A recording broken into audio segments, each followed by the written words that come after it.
Olá pessoal, hoje é segunda-feira, dia 5 de maio. Como fazemos toda segunda-feira, aqui estamos de novo com o nosso Monday Morning para divulgar quais são os principais indicadores econômicos a serem divulgados no Brasil e no mundo ao longo da semana, tá ok? Mas antes eu queria falar um pouquinho. O mês de maio, pessoal, começa com uma super quarta nesse dia 7, tá?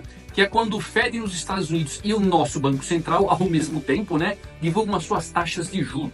A expectativa nos Estados Unidos é pela manutenção da faixa atual, das taxas de juros, entre 4,25% e 4,5% ao ano. E aqui no Brasil, as apostas indicam um provável aumento de 0,5% nessa reunião, passando a nossa Selic dos atuais 14,25% para 14,75% ao ano.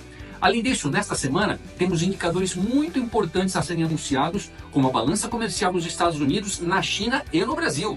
E por aqui teremos também a divulgação do IPCA, sim, o nosso índice de inflação, que deverá ser divulgado na sexta-feira, onde nós conheceremos qual foi a inflação no mês de abril, e também a inflação nos últimos 12 meses. Apenas como uma prévia, o IPCA 15 divulgado no meio desse mês veio em 0,21%, tá? O que poderia indicar a princípio uma leve desaceleração na inflação nesse mês de abril.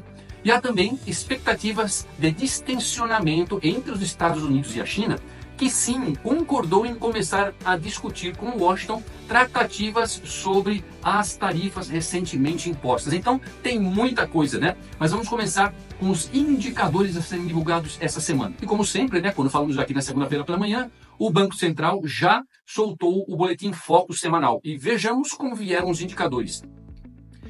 IPCA para 2025. Na semana passada, expectativa de inflação esse ano de 5,55%, agora reprojetada levemente para baixo em 5,53%. Nada mudou para 2026 nem para 2027. Inflação esperada para o ano que vem permanece em 4,51%, em 2027 em 4%. O PIB absolutamente nenhuma alteração e nenhum horizonte de tempo. PIB esperado para o final deste ano, um crescimento de 2%, em 2026, 1,7%, em 2027, 2%. Câmbio. Nos três horizontes de tempo, temos queda na previsão do câmbio no final do ano. Esperávamos $1 a R$ 5,90 na semana passada, no final deste ano de 2025, e agora isso foi revisto para R$ 5,86. Para 2026 também caiu, R$ 5,95 para R$ 5,81. E para 2027, uma queda bem levinha, R$ 5,86 no final de 2027, na semana passada, e agora R$ 5,85.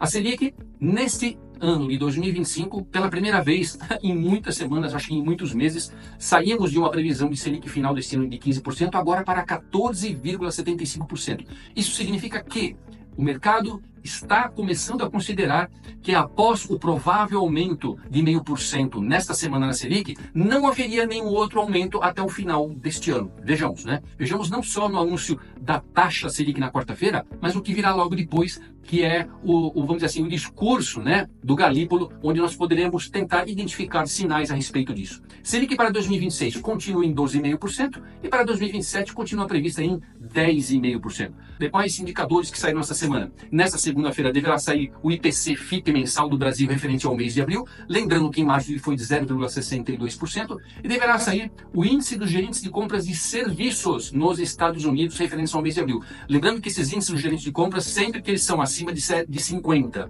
indica uma tendência de expansão ou uma tendência positiva na economia, e abaixo de 50 uma tendência negativa ou de retração. Pois bem, em março, esse índice dos gerentes de compras relativos a serviços nos Estados Unidos veio em 54,4, bastante positivo. A projeção para este mês de abril é de 51,4, que se ainda está no campo positivo, acima de 50, apresentará uma grande redução se confirmada essa projeção. Veja, de 54,4 para 51,4 é uma redução de 3 pontos. É muito grande e pode indicar, sim, que a tendência ou expectativa de uma recessão no mercado americano, que pode acontecer ao longo desse ano, está sendo confirmada por esse indicador.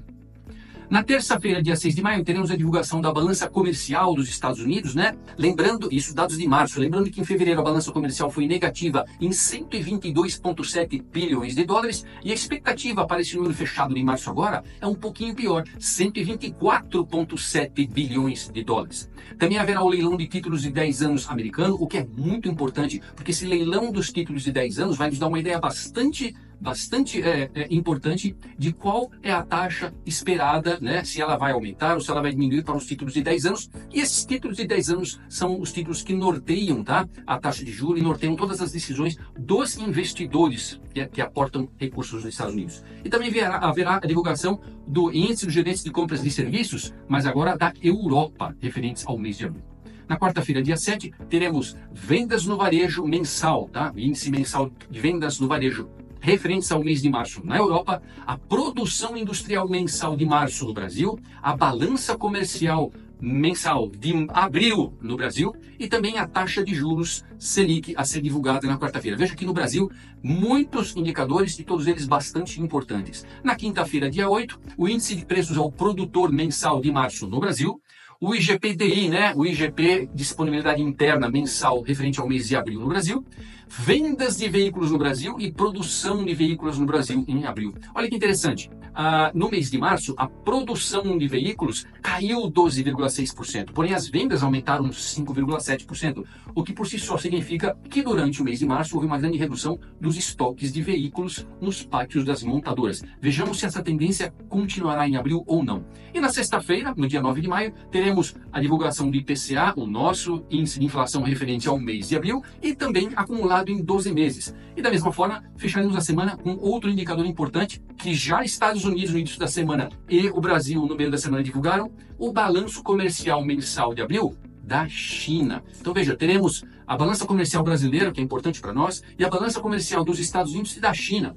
E olhando a balança comercial dos Estados Unidos e da China, você tem muitas informações muito importantes para entender para onde vai o comércio desses dois gigantes que draga todo mundo, né, no vácuo deles mesmos. Pois bem, vamos para algumas das principais notícias ou informações, né, importantíssimas para entrarmos essa semana do dia 5 de maio. Bom, vamos lá, pessoal. Na geopolítica internacional, a semana começa bastante quente. Os Houthis do Iêmen conseguiram, neste final de semana, atingir com um míssil um terreno próximo ao principal aeroporto de Israel. Os Estados Unidos, nessa segunda-feira, nessa madrugada, já contra-atacaram com uma operação militar bastante forte, né, lá na capital do Iêmen, em Sanaa. E não menos importante, começa nesta quinta-feira, no dia 7 de maio, o conclave para a definição do novo Papa. E a depender da escolha feita, o novo sumo pontífice e também chefe de Estado do Vaticano influenciará o posicionamento da Igreja em todo o mundo, com reflexos na política também mundial.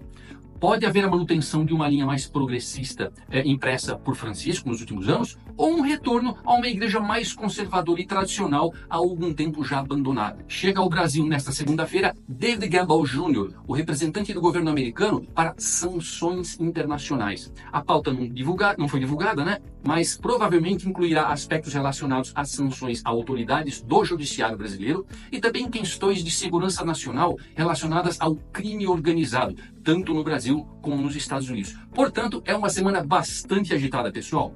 E eu não gostaria de terminar sem antes explorar para vocês rapidamente como fechar alguns indicadores no mês de abril, tá? Porque estamos agora falando, esse é o nosso primeiro boletim semanal depois do fechamento de abril. Então, para vocês terem uma ideia, o Ibovespa fechou bem em abril, subiu 3,69%, acumula em 2025 12,29% de alta, o que é bastante maior do que o CDI, tanto de abril como o do acumulado no ano. Porém, em 12 meses, o Ibovespa acumula uma alta de apenas 7,26%, bastante inferior ao CDI de 11,46% até o fechamento de abril. O que significa isso? Que a curtíssimo prazo o Ibovespa se recuperou um pouco, né? E foi um bom negócio quando comparado com o CDI. Mas há tanta volatilidade, tanta incerteza, tanto aqui como lá fora, que ele ainda perde feio do CDI. O ouro subiu 5,42% em abril, acumula só em 2025 uma alta de 25,46% e em 12 meses 43,38%. O Bitcoin subiu 14,11% em abril, recuperando quase todo o terreno perdido ao longo do ano, portanto, fechou no acumulado neste ano com 0,86% de rentabilidade. Em 12 meses tem 55,3% de ganho e uma expectativa, conforme vários analistas, vários especialistas internacionais, de que esse ano pode chegar a mais de $200 mil por unidade. Portanto, teríamos aí, né, segundo eles, uma valorização daqui até o final do ano de um pouco mais de 100%, né? A S&P, que vinha subindo bastante nos primeiros 2 meses do ano, começou a recuar após o anúncio das tarifas impostas pelo governo americano, fechou abril quase no 0 a 0, com menos 0,07% de rentabilidade, acumulando no ano 4,9% de perdas. Porém, em 12 meses, o S&P tem alta de 11,34%. Petróleo, tanto o WTI, né, como o Brent europeu, acumularam em abril uma queda de mais de 18%. Até março, o petróleo vinha se escorando entre altas e baixas no 0 a 0, e em abril, 18% para baixo, pessoal. Em 12 meses, o petróleo já cai 28,6%. A notícia que eu trouxe, além de todos os comentários que eu já fiz, é basicamente essa relacionada ao petróleo. Então vamos lá. É uma notícia do Estadão desse sábado, dia 3 de maio. OPEP+, decide acelerar na produção de petróleo pelo segundo mês consecutivos. Então vamos lá. A Organização dos Países Exportadores de Petróleo Mais Aliados, por isso que chamou OPEP+, anunciou neste sábado que pretende aumentar o ritmo do aumento de produção de petróleo. Em junho, o grupo deverá produzir 411 mil barris por dia acima dos níveis de maio.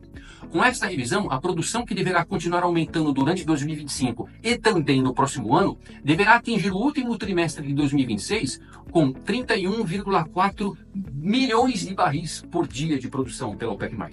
À primeira vista, essa aceleração no aumento da produção parece um contrassenso, pois ocorre num contexto de redução do preço da commodity, né? A gente viu aqui que o petróleo vem caindo aí mais 28% nos últimos 12 meses, e também há uma expectativa na queda pela demanda de petróleo global em função, né, de possíveis recessões nos mercados. Tá? Mas, segundo a OPEP, essa opção de aumentar a produção ela é explicada principalmente pelos baixos níveis de estoque de petróleo em termos globais. A OPEP também informou que aumentos graduais podem ser pausados ou revertidos, dependendo, né, sujeitos à evolução das condições de mercado. E essa notícia, pessoal, me faz lembrar de uma declaração do governo americano na semana passada de que irá implementar sanções contra países que importam petróleo do Irã, como uma das medidas entre várias, né, que os Estados Unidos já têm anunciado para pressionar o Irã a abrir mão do seu programa nuclear. Sabemos que a nação mais afetada por esse embargo ao petróleo iraniano é a China, que recebe 90% de todas as exportações de petróleo do Irã e que depende desse fornecimento para manter sua economia girando, pois os volumes importados da Rússia não são suficientes para isso. Provavelmente o que os Estados Unidos pretendem é afetar a ambos com essa restrição, tá? Tanto o Irã como a China. E além de reforçar o seu recente acordo com a Índia, que está dando uma guinada de 180 graus, deixando o BRICS em segundo plano e intensificando o seu acordo bilateral com os Estados Unidos para a transferência de tecnologias diversas, fornecimento de energias, entre elas petróleo e gás, e suporte no campo militar e de defesa. Não por menos, pessoal, há indícios de que os Estados Unidos e a China começarão a conversar sobre tarifas nessa semana. Vejamos agora como as coisas vão progredir ao longo dessa semana, que pelo que vocês viram aqui é uma semana bastante agitada em diversos polos, tá bom? Fico por aqui e qualquer novidade volto a falar com vocês. Um grande abraço e desejo uma semana excelente a todos.